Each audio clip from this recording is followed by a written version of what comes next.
여러분 안녕하십니까? 미국에서 보는 한국 강혜신입니다. 오늘 미국에서 보는 한국 시간에는 2차 북미 정상회담, 하노이 회담에 관한 제가 할 수 있는 한에서의 거의 모든 것을 좀 전해드리려고 합니다.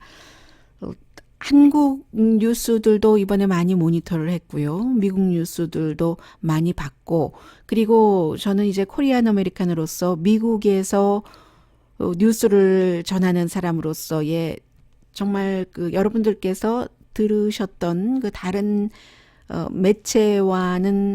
매체에서 이 같은 내용을 보도하는 사람과는 조금 차이가 나는 그런 입장에서 이제 제가 보는 그런 것들도 전해드리겠습니다. 한국에서 나온 2차 하노이 정상회담을 깨졌다고조차 말하지 않는 그런 매체들도 많고, 깨진 건 깨진 거죠. 보통 이제 물론 회담들이 깨질 수도 있고 합니다만은 국가 정상회담이라는 것은 정말 깨진다는 것이 드문 일이죠. 다 하고 나서 만나기 때문에. 그런데 이제 깨졌다는 말조차도 하기 불편해하는 그 같은 한국의 매체들도 많았고, 모든 매체, 보수나 진보나, 지금 한국에 뭐 중도는 없으니까는요, 거의. 그런 곳에 나와서 얘기하시는 분들, 정치인이건 북한 문제 전문가건 전 장관 출신이건 모든 분들이 말씀들을 아주 거창하게 잘 하십니다. 단어 사용도 굉장히 세련되고요. 제가 지금 제 느낌을 말씀드리는 겁니다.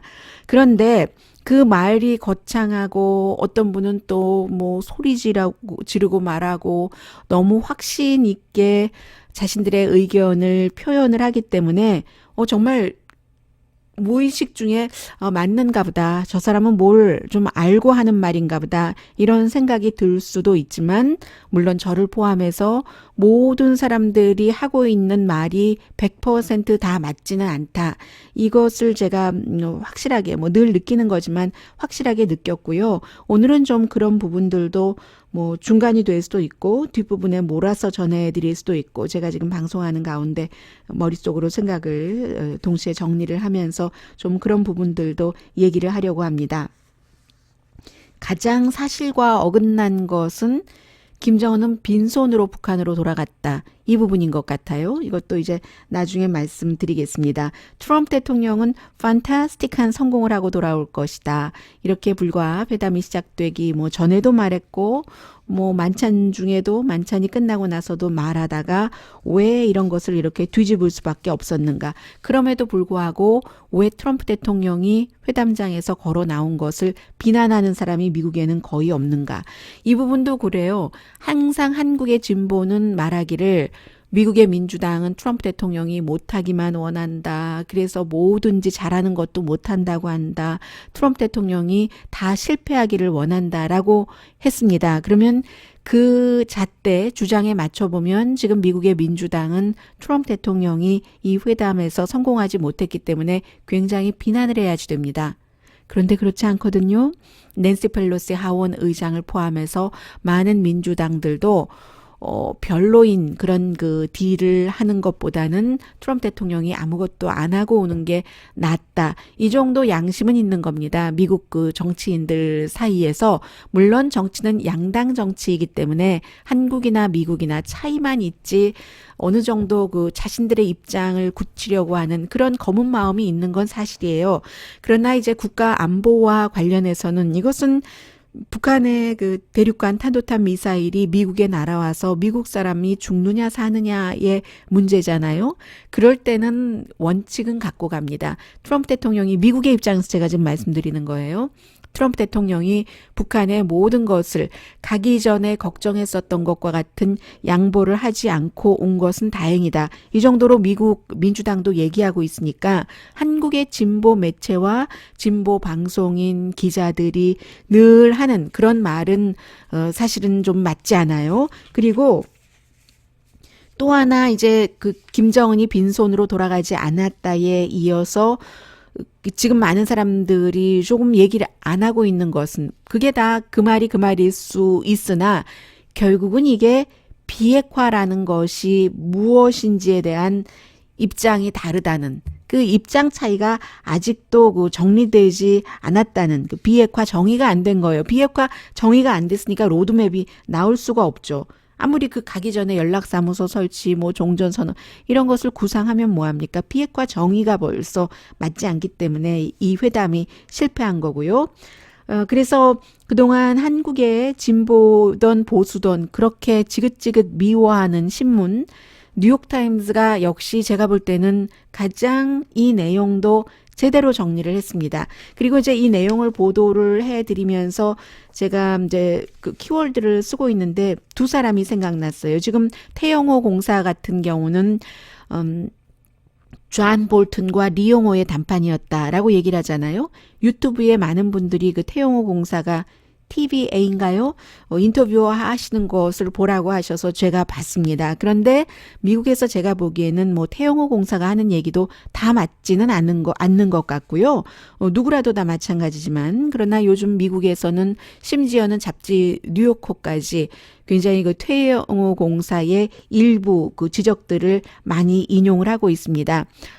그래서 아무튼 그런 부분도 제가 봤으니까 지금부터 정리를 해드리겠습니다. 뉴욕타임즈가 제일 괜찮은 것 같다라고 말씀드리는 이유는 이런 겁니다.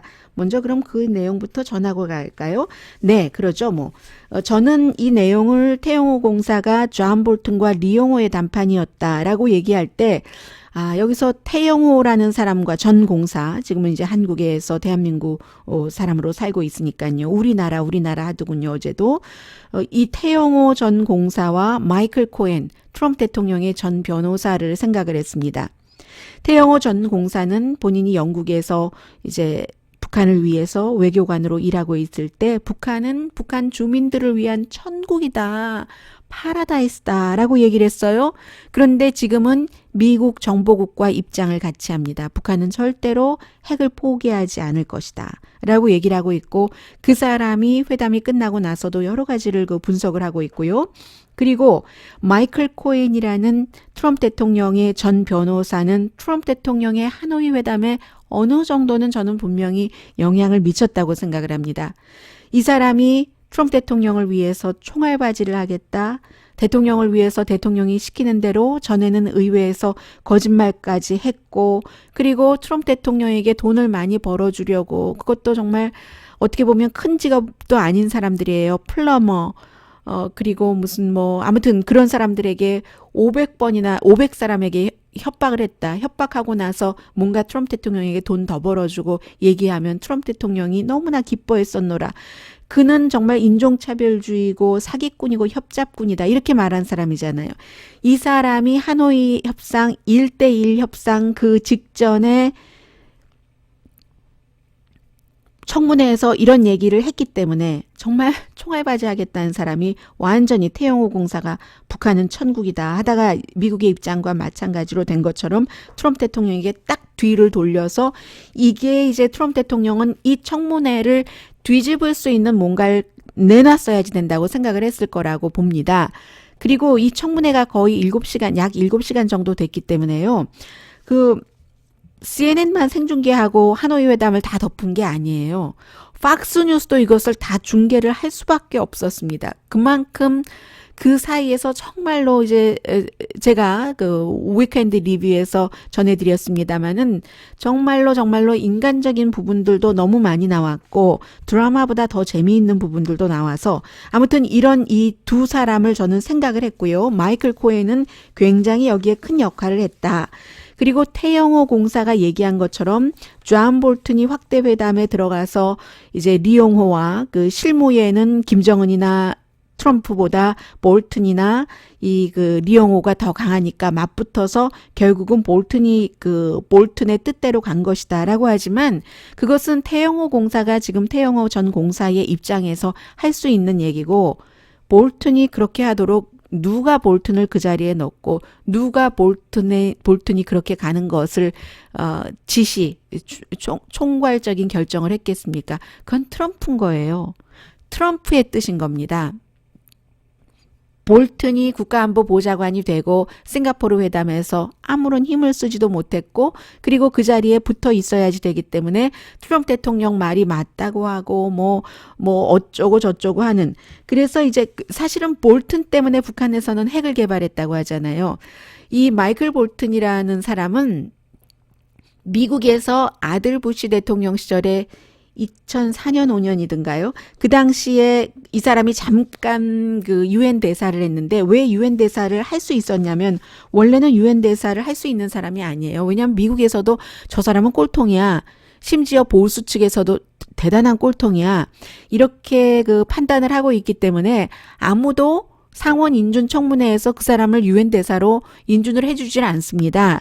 그래서 의회가 휴회하고 있을 때 대통령이 살짝 껴는 거예요. 그리고 이제 정식으로 어떻게 하려고 해야 되는 그 시기에 도저히 그 당시에 또 민주당이 조금 강했고 이 청문회에서 통과하지 못할 것을 알고 본인이 스스로 사임해 버렸거든요. 그 정도로 극단적인 그 사람이기 때문에 항상 전쟁 광이라고도 볼 수 있고요. 이라크 전쟁에 대해서는 잘했다고 하고 제일 먼저 지지를 했고 지금까지도 그것이 옳다고 생각하는 사람이 존 볼튼이거든요. 그런데 그러한 존 볼튼은 기용은 하고 나서 잘 활용하지 않다가 볼튼을 그 자리에 집어넣고 볼튼 보고 리용호라는 그 유연하고 노련한 사람과 서로 대적을 하도록 한 사람이 트럼프 대통령인 겁니다. 볼튼 때문에 과거에 그 클린턴 시절에 제네바 협약 그 이후에 북한과 완전히 그 대화를 하지 않고 벽을 쌓고 해서 북한이 그 핵을 개발할 수 있었다는 거잖아요. 그래서 볼튼이 북한 핵 개발의 아버지라고 얘기를 한다는 거죠. 그런 볼튼이 이번에 이 협상에서는 그 미국이 많은 것을 북한에 대해서 제가 지금 미국 입장으로 말씀드리고 있다고 말씀드렸습니다. 미국이 북한에 많은 것을 양보하지 않도록 막은 것은 있는 거죠. 핵을 만들게 한 사람이 그 사람이라면 이번에 막은 것도 볼튼이다. 하지만 볼튼이 트럼프 대통령을 조종할 수도 있어요.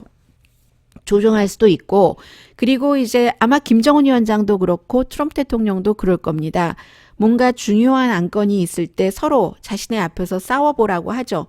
싸워보라고 하고는 딱 그 둘 중에 한 사람의 손을 들어주는데 그것은 국내에서 일이고 이미 해외에서 이제 그 볼튼의 역할을 트럼프 대통령이 줬다고 당연히 그때부터 이제 딱 그 다음 날부터 하노이 회담이 끝난 다음 날부터 이제 그게 이제 딱 보여지는 그런 것이었고요. 트럼프 대통령은 말씀드린 것처럼 이렇게 본인의 전 변호사였던 마이클 코엔 때문에 큰 그림을 가져왔어야지만 된다. 이것을 어떻게 알 수 있냐면요.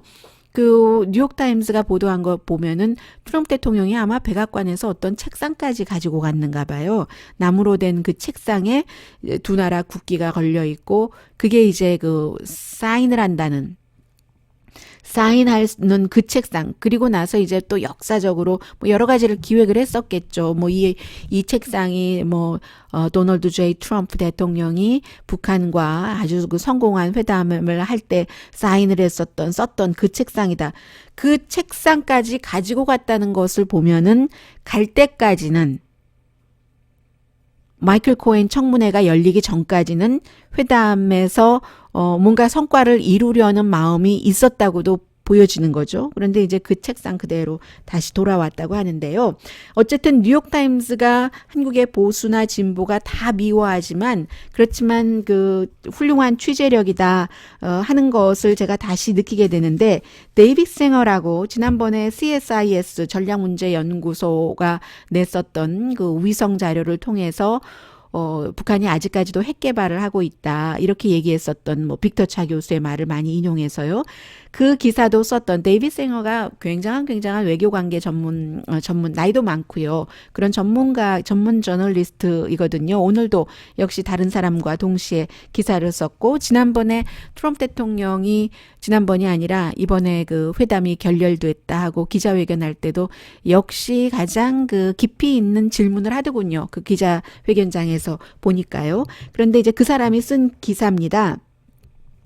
트럼프 대통령이 정말로 이 두 사람의 빅 이고와 물론 김정은도 계산을 잘못한 거죠. 트럼프 대통령도 잘못했고 빅 이고와 나쁜 배팅 때문에 이것이 이제 깨졌다. 이 협상이 페일했다라는 건데 트럼프 대통령이 사실은 가만히 지금 뒤돌아보면은 HR 맥메스터 전 국가안보보좌관 지금 존 볼튼 전에요. 이 사람도 뭐 쫓겨난 거나 마찬가지인데 HR 맥메스터도 예방전쟁도 해야지 된다라고 많이 얘기했었던 사람이에요. 존 볼튼도 선제 공격해야지 된다고 하고 정권 교체해야지 된다고 하고 리비아식 얘기를 하지만 그때는 이제 제임스 마티스가 있었기 때문에 제임스 마티스가 HR 맥메스터하고도 친하고요. 반대를 했었고 그 뒤에 역시 마티스와 친한 렉스 틸러슨 국무장관도 뭐 여러 가지 채널이 있다고 하니까 트럼프 대통령이 그거 무슨 헛소리냐 뭐 이런 식으로 시간 낭비하지 말라고 트윗으로 해버리더니 2018년도에 마음이 확 바뀌었잖아요. 이게 이제 그 청와대에서 정의용 뭐 실장 등등이 가서 그때 이제 트럼프 대통령이 마음이 바뀐 거고 그런데 이제 그 당시에도 계속 볼트는 그 주변 사람들에게 아예 어차피 싱가포르 회담 깨질 거야. 뭐 그때부터 그렇게 안심을 시켰다고는 해요. 그리고 스티브 비건이 지금 그 얼마 전에 스탠포드에서 여러 가지 뭐 뭔가를 다 뭐 서두르지 않아도 되고 우리 이런 거 해줄 준비도 됐고 뭐 이렇고 이러고 굉장히 부드럽게 얘기를 했잖아요. 겉으로는 그랬는데 뒤로는 북한에 영변 그 핵시설 이거는 해야지 된다 하고 북한에 요구를 했었다는 거고요. 그럴 때마다 북한은 그 뭐 영변의 핵시설이 뭐 빌딩만 하더라도 한 400개 정도 있으니까 어느 것을 뭐 어떻게 파괴하고 뭐 이러는 것인지는 우리 영도자만이 결정할 수 있다. 김정은 위원장만이 해서 김정은 위원장이 열차를 타고 트럼프 대통령이 비행기를 타는 그때까지도 확실하게 이게 결정이 안 됐다는 거예요. 그러나 지금 미국에서나 스티브 비건이나 김혁철이나 전부 트럼프 대통령이나 이 김정은 위원장이 만나서 그 정도를 잘 풀어낼 것이라고 생각을 했었는데 그런데 떡하니 트럼프 대통령이 뭐 그것뿐만이 아니라 뭐 여러 가지 핵물질까지 여러 핵무기와 핵물질까지 facilities까지 다 이거 해야지 된다. 말하자면 일괄적으로 해야지 된다 하는 것을 김정은 위원장에게 했다는 거잖아요. 거기에 대해서 뉴욕타임스는 굉장히 신중한 신문이기 때문에 저보다 몇 배 더 신중하기 때문에 그게 바로 이 마이크 코헨 청문회에서 시선을 돌리려면 이 정도 강함은 가지고 가야지 된다라고 트럼프 대통령이 판단해서 그런지는 확신을 할 수는 없지만 그렇게 얘기를 했어요. 거의 이제 뭐 그렇다는 얘기예요. 결국은 트럼프 대통령의 결정이라는 겁니다. 그게 볼튼은 트럼프 아래거든요. 태영호03 볼튼이다라고 얘기를 하지만 볼튼이 트럼프 대통령을 그렇게 하도록 조정을 할 수는 있었겠죠. 그러나 최종적인 결정은 항상 트럼프 대통령이 하는 겁니다. 트럼프 대통령이 그렇게 결정을 해서 나중에 얘기했잖아요. 뭐 우리가 그걸 알고 있어서 놀란 듯 싶었다. 뭐 이런 거. 이 부분에도 제가 한국의 진보 매체를 다시 한번 거론을 하겠습니다. 이게 이제 뉴욕타임스가 이 기사를 쓴 데이빗 생얼 이 기자가 그때도 그 CSIS의 자료를 인용을 해서 여러 가지 뭐 내용들 지금 뭐 강선 등을 말하는 것 아니겠어요? 그쪽을 이런 얘기를 했었을 때 얼마나 한국의 진보 매체에서 문재인 대통령을 변호한답시고 방어한답시고 죄송합니다 시고라고 해서 근데 저는 그렇게 느꼈습니다. 그때마다 제가 말씀드린 게 진실적으로 냉정하게 접근하지 않으면 이 문제가 결국에 가서는 꼬이고 안 풀리고 만다. 중간에 어떻게 어슬렁 넘어가는 게 중요한 게 아니라 끝까지 가려면 꼼꼼하게 이것을 정리를 하고 가야지 된다고 굉장히 많이 말씀을 드렸습니다. 그래서 아무튼 그 당시에요. 트럼프 대통령도 그래요. 그 당시에 뉴욕타임스가 그런 보도를 할 때 페이크 뉴스라고 했어요.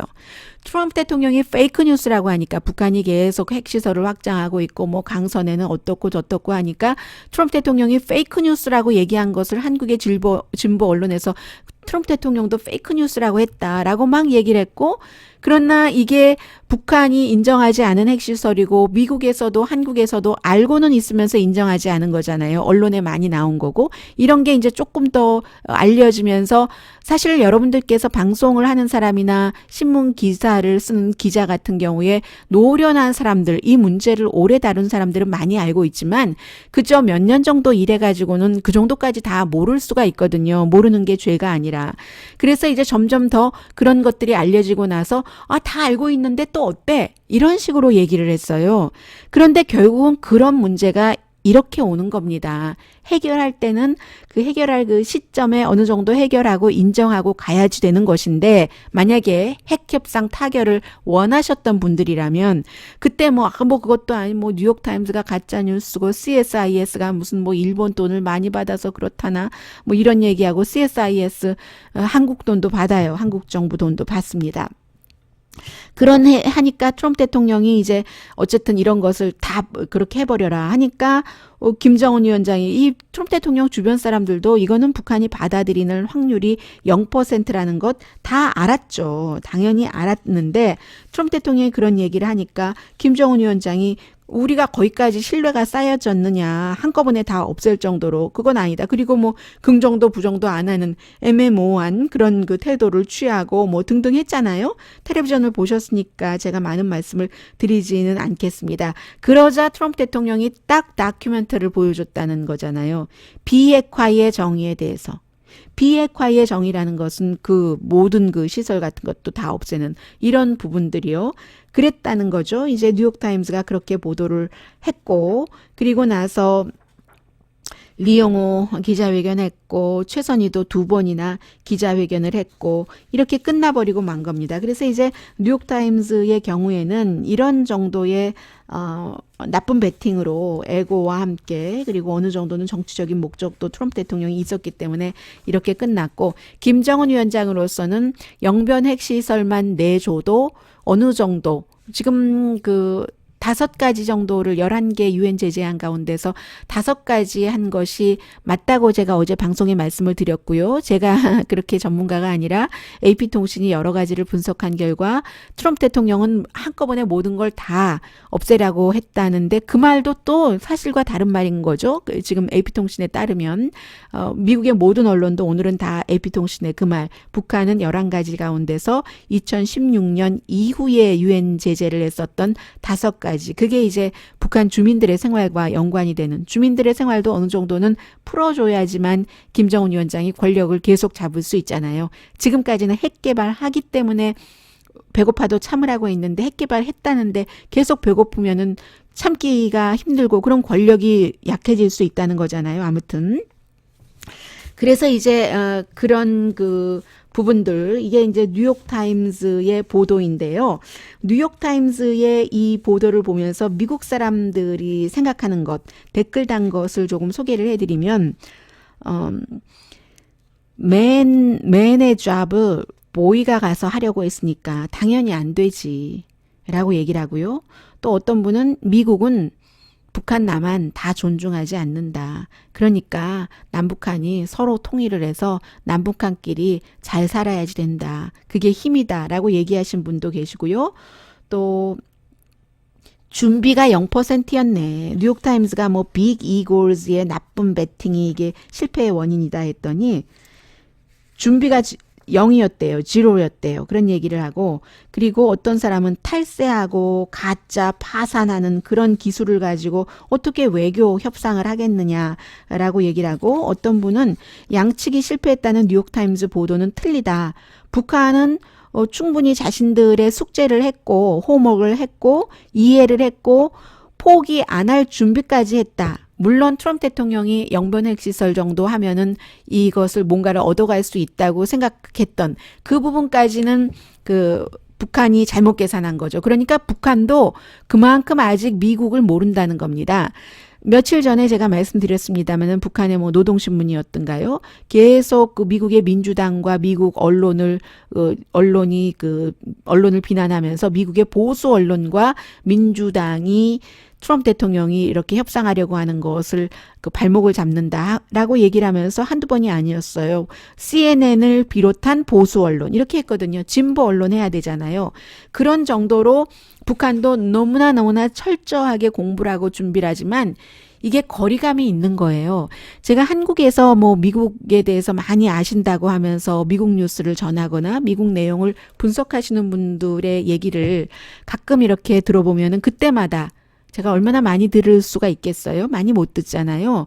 그런데 어쩌다가 들을 때마다 어쩌다가 읽을 때마다 그게 사실과 다르다는 것을 많이 느끼거든요. 그때마다 답답해요. 그런데 그건 어쩔 수 없는 겁니다. 현장감이라는 게 있잖아요.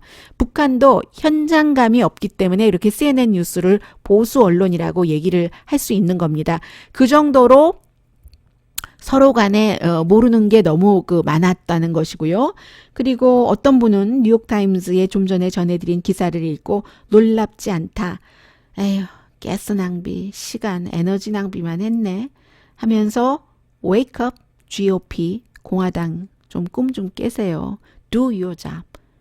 일 좀 하세요. 무슨 얘기겠어요? 트럼프 대통령에게 무조건 기고 포복하고 아부하고 이렇게만 하지 말고 옳은 소리 해라 이런 얘기입니다. 그리고 어떤 분은 이번에는 내가 김정은의 버전을 믿는다. 그것이요. 우리는 한꺼번에 다 모든 것을 제재를 풀라고 한 것이 아니라 5개만 풀라고. 그전 또 이 부분도 이상해요. 한국의 보수 매체에서는 일부 보수 매체에서는 아직도 지금 며칠이 됐는데도 김정은이 되지도 않는 어떻게 언감생심 모든 것을 다 경제 제재를 풀라고 하느냐 이런 것을 제시를 했다라고 하는데 제 생각에 그 매체에서 이건 모르고 그렇게 얘기할 것 같지 않은데요. 아무튼 미국 사람은 이건 이번에는 내가 김정은 버전을 믿는다라고 얘기를 했고요.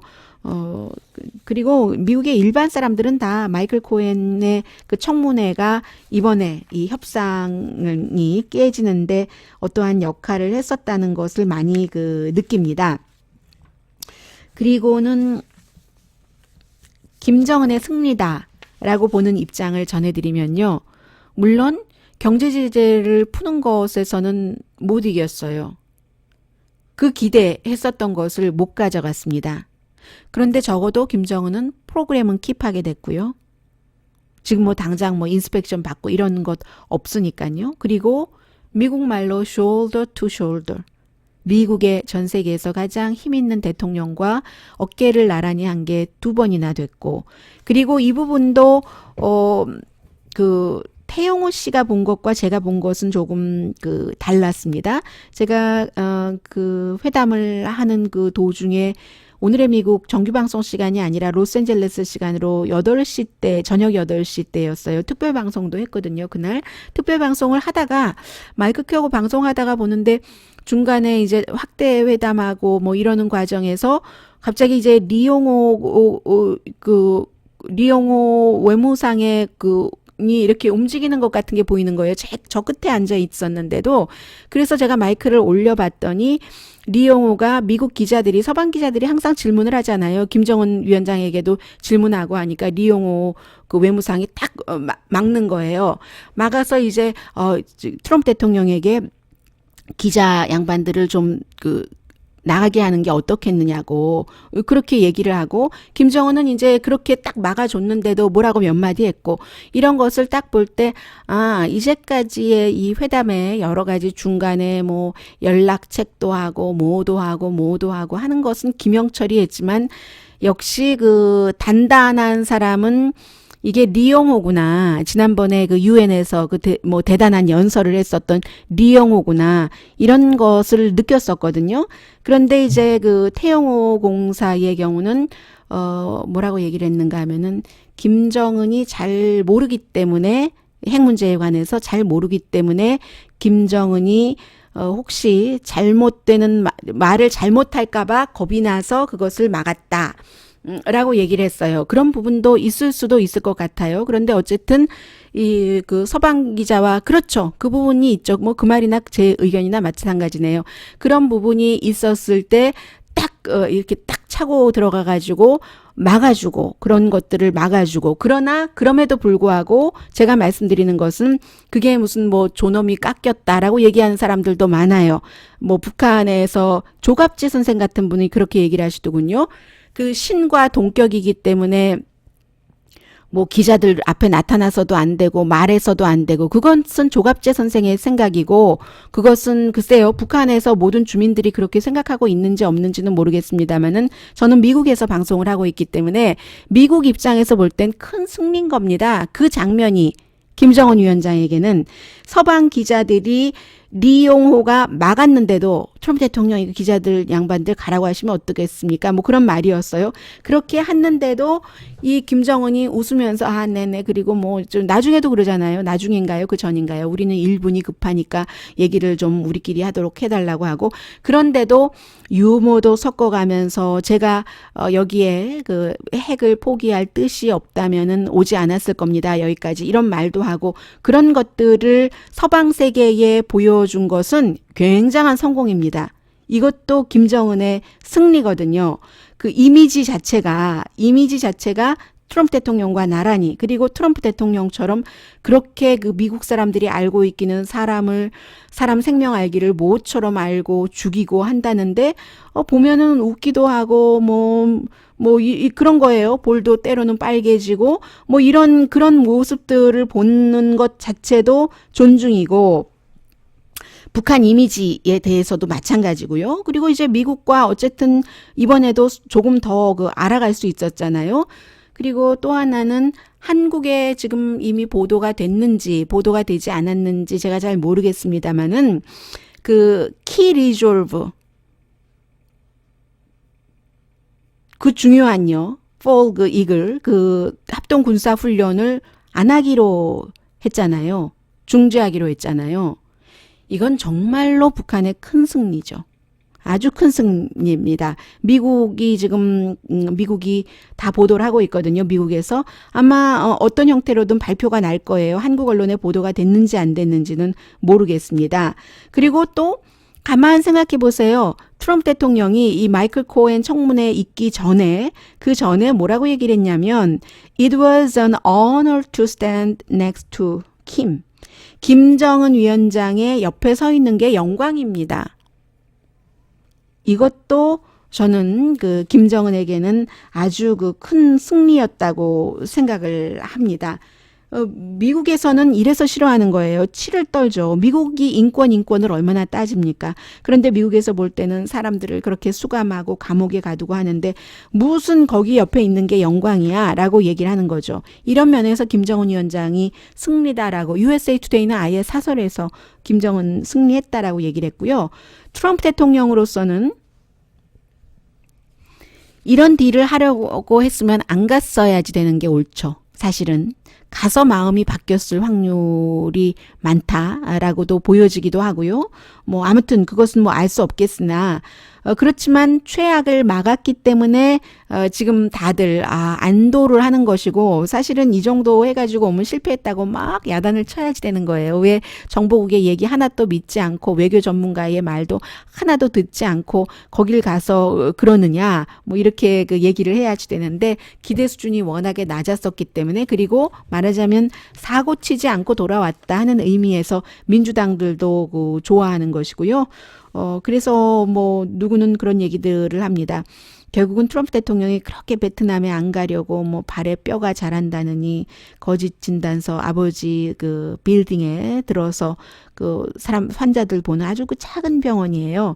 뭐 병원이라고 말하기도 좀 그런 그 예전에 그 사진을 보니까요. 그렇게 해서 안 가더니 거기 가서 지금 이 정도로 하고 왔네. 뭐 이런 얘기를 하는 사람들도 상당히 많고요. 그리고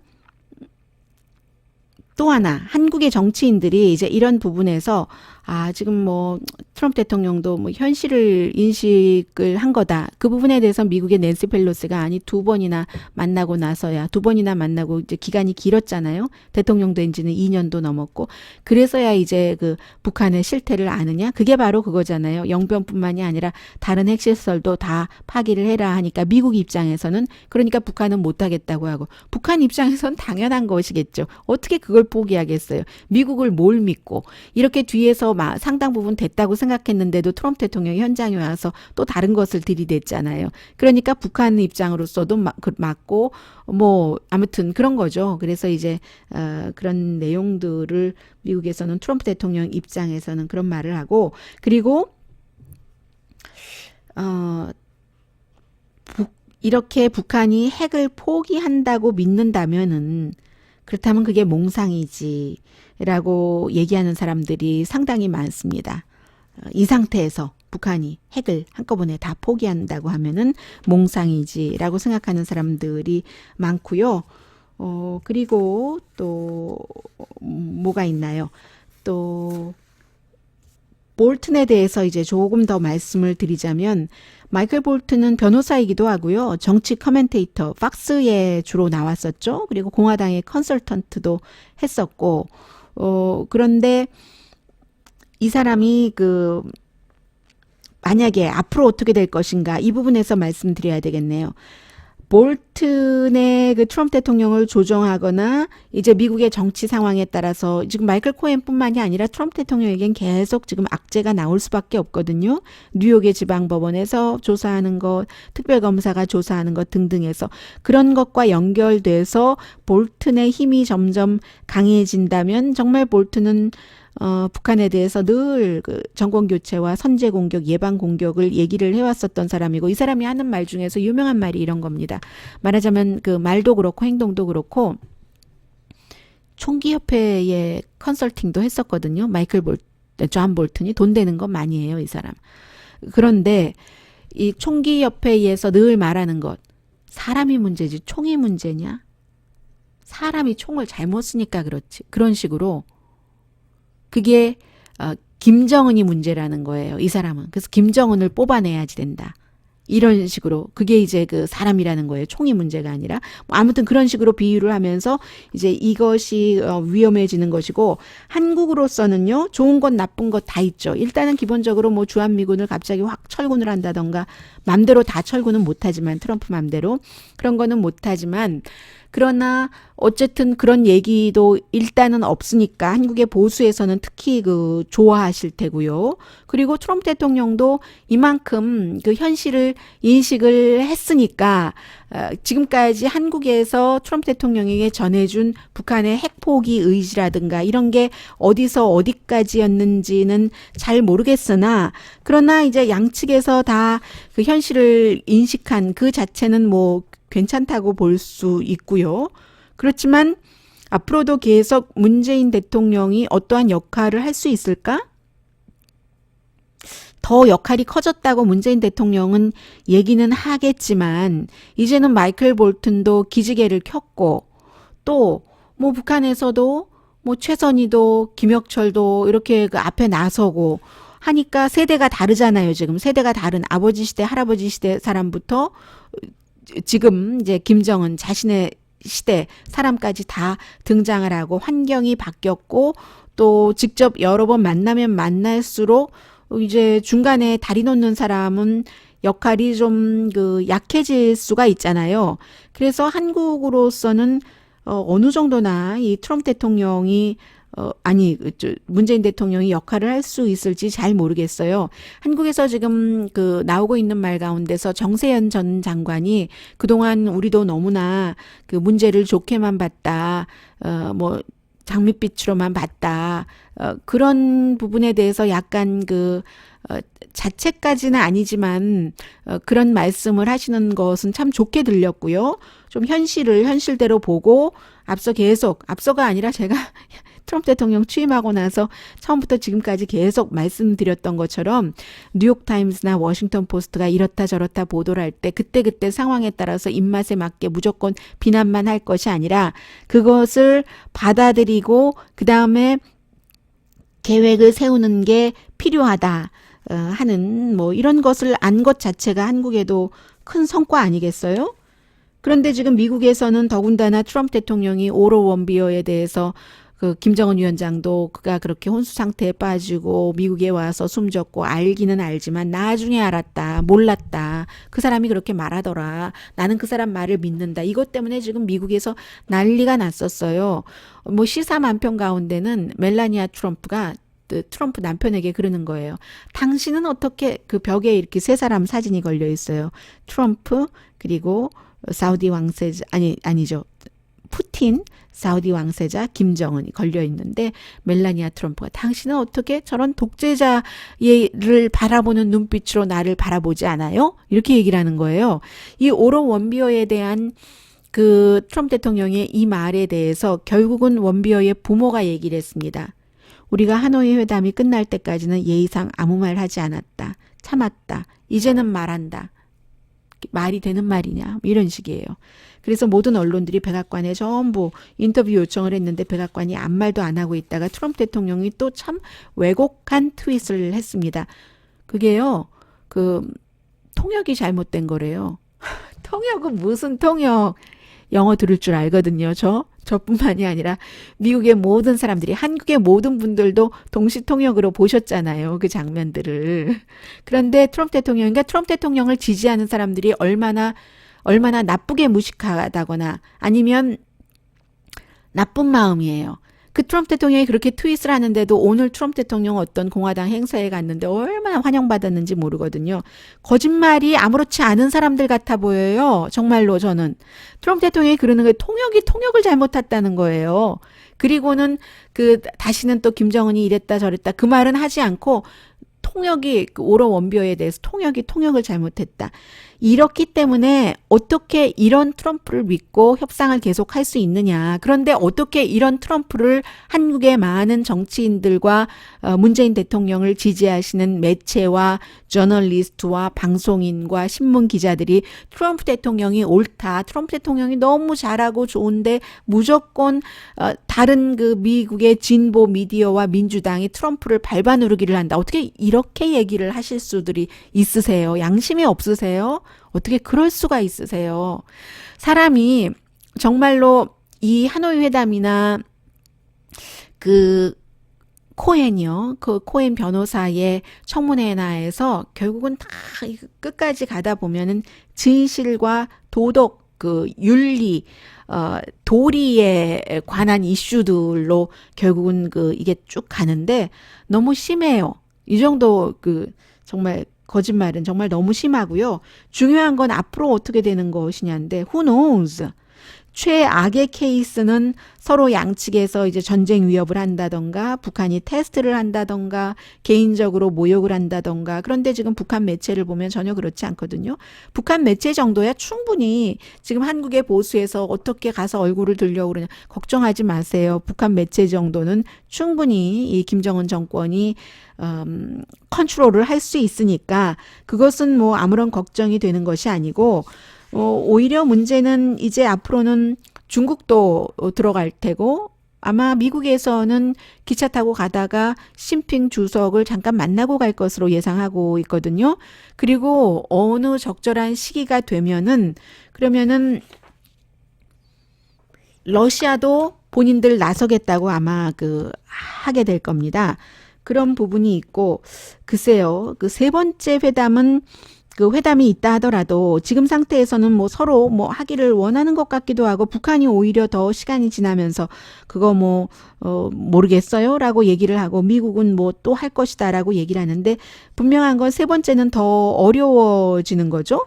뭐 서로 이제 알 만큼 더 많이 알았으니까 한국의 중재 역할은 아무리 진보 언론에서 뭐 대단할 것이다, 더 중요하고 역할이 대단할 것이다라고 하지만 미국에서는 그렇게 문재인 대통령의 역할이 아주 뭐 크게 결과로 나올 수도 있지만 이 입장에서 아주 대단한 영향력을 미칠 것으로 보는 것 같진 않고요. 결국은 김정은은 더 강하게 될 수도 있고요. 핵을 지금 협상을 하지 못했잖아요. 그러면 그렇게 한국의 진보가 욕한 오바마 때의 전략적 인내로 돌아가는 겁니다. 그럴 확률이 많은 거죠. 핵을 갖기는 하되 북한이라고 핵을 함부로 쏘겠어요? 너 죽고 나 죽고 다 죽는데, 그러니까 북한이 핵을 갖기는 하되 김정은은 강하게 되고 핵을 더 하나도 포기하지 않고 가지니까, 그러면서 글쎄 경제 문제를 어떻게 해결할지 이것은 차후로 두고 핵만 두고 본다면 세계가 핵을 가진 북한과 살아야 할 것 같다. 누구에게도 쏘지 않는 그런 형태에서 만약에 트럼프 대통령이 그럼 핵 가진 북한을 받아들이지 않는다면 이게 이제 뭐 협상이 깨지고 세 번째 협상이 안 되고 2017년 뭐 내단추가 더 크네, 내단추가 더 잘 되거든, 뭐 이 상태로 간다고 볼 수 있는 거고요. 그리고 중국과 러시아뿐만이 아니라 일본도 마찬가지예요. 어제 제가 이제 한국의 여러 가지를 들으면서 그 유시민 전 장관의 그 프로그램도 들었는데, 이종석 전 장관 그리고 또 다른 정치인이 나왔는데, 유시민 전 장관이 이런 얘기를 했는데 전혀 저는 그 미국에서 볼 때 동의하지 않고요. 그 본인은 그렇게 그 주장을 하시더군요. 그 북한이 지금 이 상황에서 모든 것을 다 내놔도 발가벗는 것이 아니다. 발가벗는 거죠. 왜 발가벗는 게 아닙니까? 모든 것을 다 줘도. 그래서 모든 것을 다 내놔도 된다. 영변뿐만이 아니라. 그것은 그 시각 차이지만 굉장히 소수의 시각이 아닐까. 아주 소수의 시각이 아닐까. 북한이 뭘 믿고 다 줘요? 트럼프 대통령을. 어떻게 믿고 다 주겠습니까? 그러면서 유시민 장관이 또 하나 한 얘기를,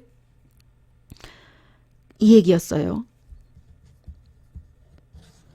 국제사회에서도 북한에 대해서 입장을 이해하고 지지해주는 그런 국가들이 있지 않느냐. 문재인 대통령이 또 세계 시민의 목소리라고 했던가요? 뭐 그런 표현을 했어요. 그런 그 목소리와 함께 이 국제사회의 그 여론을 이렇게 모아서 잘 풀어야지 된다. 그런데 국제사회에서 지금 북한을 지지하는 국제사회가 어디 있나요? 저는 없는 것 같은데요. 중국, 러시아, 뭐 쿠바 이런 데 빼고 어느 나라가 지금 북한을 이 핵 문제에 있어서 많이 지지를 하고 있는지 잘 모르겠어요. 저는 제가 무지해서 그런지 모르겠습니다만은 트럼프 대통령의 주장에 대해서 많은 것을 반대하는 그런 국제사회에서도 지금 이 문제만은, 북한 핵 문제만은 트럼프 대통령의 입장을 많이 지지를 하거든요. 유럽에서도 지난번에 문재인 대통령 유럽에 가서 하나도 지지받지 못하고 왔잖아요.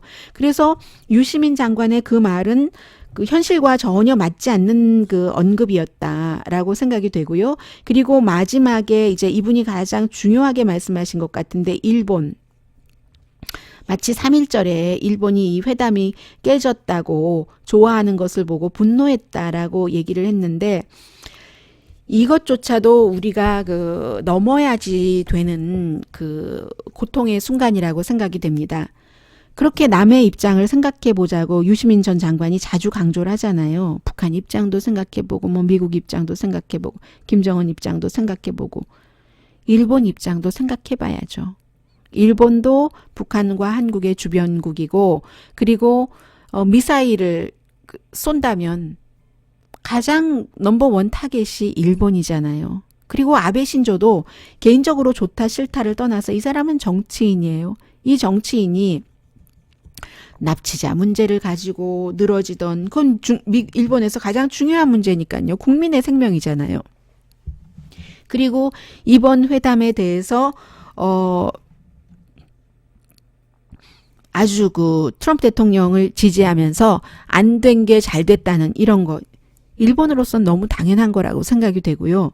그리고 결국은 나중에 이제 뭐 확대돼서 국가들이 또 들어가고 또 들어갈 때는 일본도 여기 함께 들어와야지 되기 때문에 이것까지도 우리가 다 그 포용을 해야지 된다. 한국의 입장에서 이런 생각을 좀 해봤고요. 그래서 그 예전에 안창호 선생이 일본에 대항해서 독립운동을 하면서 뭐 가족도 뭐 거의 방치하다시피 하고 캘리포니아주에, 저는 그 큰 따님을 좀 알거든요. 뭐 그분이 군인이셨지만 여자면서도 군인이셨고 미국에서 절대로 무슨 다른 인종 간의 결혼을 너무너무 흔치 않고 허용조차 안 하고 이럴 때 그 딱 외국인과 결혼을 했고 나중에 은퇴하셔서 제가 80살 훨씬 넘으셨을 때 그때 이제 글렌데일이라는 조그만한 도시였는데요.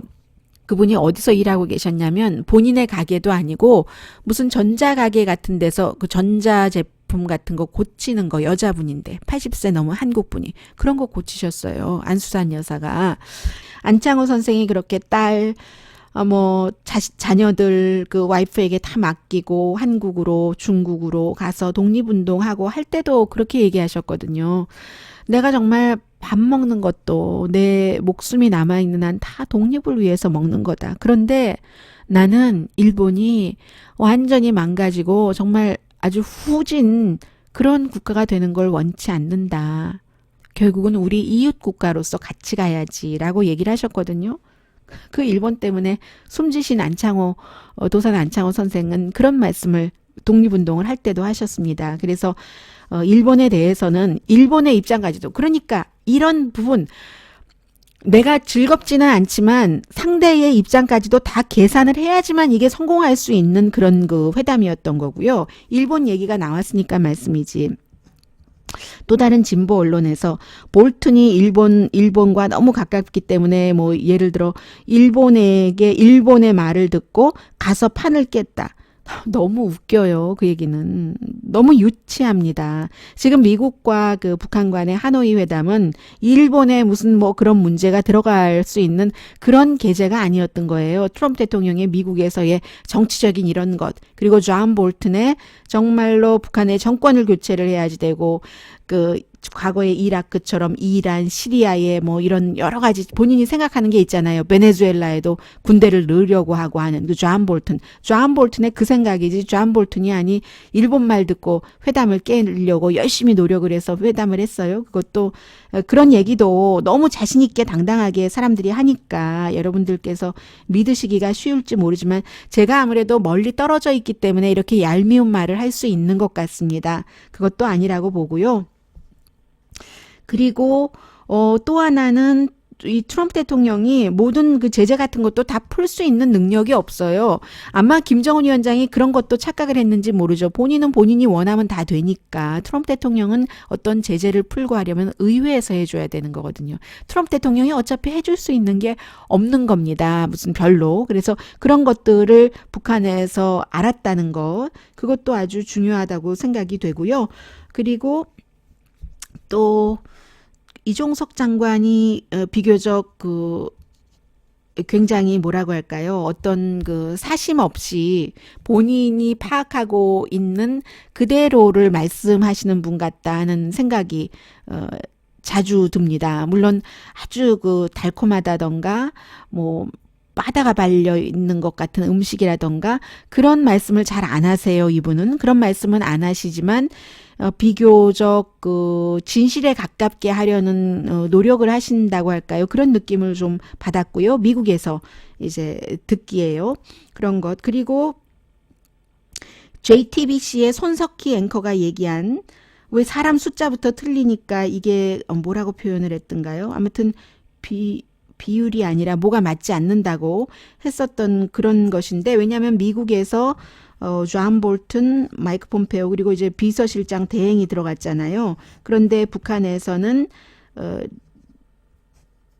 누구죠? 리용호와 김영철만 들어갔다고. 그러면 이게 비서실장 대행은 아무것도 모르거든요. 아무것도 모르는 사람인데 그렇다면은 여기에 맞추려면은 뭐 그러면 김여정이 들어갑니까? 아니면 김창선이 들어가야 돼요. 김창선 씨가 들어갈 수는 없잖아요. 비서실장이니까 비서라고 하더라도 이 직책상으로 그렇잖아요. 그러니까 이건 아니고 그렇게 따지고 보면 미국에서도 뭐 물론 마이크 폼페오는 들어갔지만 그 실무인 스티브 비건도 안 들어갔는데요. 뭐 그러니까 무슨 사람이 모자라서 사람이 그렇게 하는 것부터가 좀 비대칭이었다, 불공평했다. 이것은 뭐 크게 맞지 않는 것 같아요.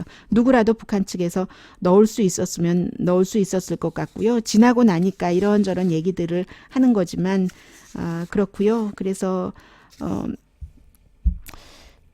이것 한 가지는 말씀드리고 싶습니다. 트럼프 대통령이요, 성향이 이런 사람이래요. 그 데이빗 브룩스라고 뉴욕타임스에 칼럼 쓰는 사람이 그 한 얘기를 들었는데, 본인이 이제 트럼프 대통령 친구와 밥을 먹으면서 불과 얼마 전이래요, 말을 하는데, 트럼프 대통령이 왜 사람 가운데 그런 사람 있잖아요. 회사 사장도 그렇고 무슨 뭐 어느 단체장도 그렇고 정말 저 사람이 미우면서도 그 사람 앞에서는 싫은 얘기 절대 안 합니다. 오히려 칭찬을 해요. 그리고는 다른 사람에게 저 사람을 해고하라고 시킨다던가, 아니면 다른 사람에게는 또 뒤돌아서서는 또 뭐 칼자루를 꼽는다던가. 트럼프 대통령에게 그런 성향이 조금 있는 것 같아요.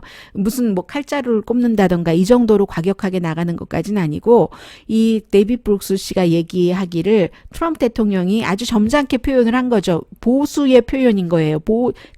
참 보수의 보수적인 표현을 했는데, 컨플릭트를 싫어한다는 겁니다. 이렇게 충돌하고 하는 것을 싫어해서, 실제로는 얼마나 트위터로 많은 그 충돌과 무슨 뭐 포 같은 것을 쏟아내요. 그런데 본인이 누구와 같이 있을 때는 그 사람 앞에서는 충돌하는 모습을 보이지 않고, 뭐 그 여러 유형이 있지만 뭐 인기 작전으로 그러는 사람들도 있어요. 왜 그런 사람들 있잖아요. 넌 이거 이쁘고 저거 이쁘고 좋고라고 얘기하는데 뒤돌아서서 꼭 고입으로 딴 얘기 하거든요. 근데 여러 유형이 있지만 트럼프 대통령은 어쨌든 컨플릭트를 굉장히 싫어해서 그 방에 있는 모든 사람들에게는 다 키스를 보낸답니다. 키스. 그리고 이제 뒤에서 이제 다르게 하는데, 이 원비어 이런 것도 북한이 있는 그 앞에서 김정은 위원장이 잘못됐다 이런 말을 트럼프 대통령이 할 수 없는 성향이라는 거예요.